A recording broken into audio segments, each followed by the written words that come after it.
An NFL player faces criminal charges in the Ohio Valley, and health experts answer whether the pandemic is over.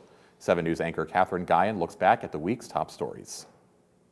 An NFL player whose team is headed to the Super Bowl is now facing rape and kidnapping charges in Ohio. Joshua Sills of the Philadelphia Eagles was indicted in Guernsey County this week on felony charges.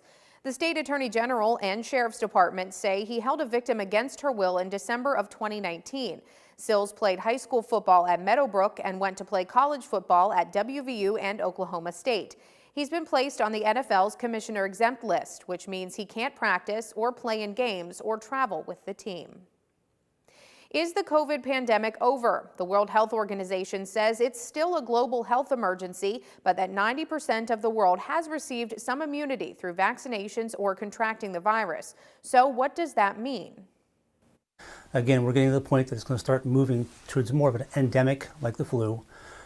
But again, we're still seeing deaths throughout the world. There's about 170,000 over the last few weeks. But the medical community is getting a handle on it with the vaccines and the antivirals. So again, they're understanding more and we're in a better place. The WHO says the world will probably transition out of a COVID emergency sometime this year. On the move, that's how Governor Mike DeWine described Ohio in his annual State of the State address. The governor laid out his budget plan, which included major investments in families and schools. He also wants to create a yearly $40 million budget for training for Ohio's police officers. Governor DeWine proposed $2.5 billion to prepare for development projects like Intel coming to the Buckeye States. Wheeling will become only the 5th city in the nation to create a life hub for the homeless. It's a collaboration between the city, faith community, housing authority, health department, and many more organizations. One of the things that we noticed was that homeless individuals coming off the street and going into housing, there are rules and regulations that they have to follow, and it's difficult to do that.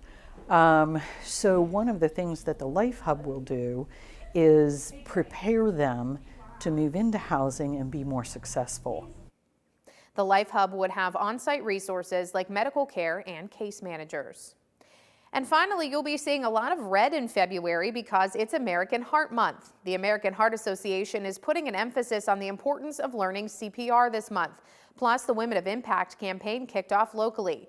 Cardiovascular disease is the #1 killer of women, and West Virginia leads the nation in heart disease. Remember, for the latest headlines any time of the week, just visit WTRF.com. I'm Katherine Guyon, working for you.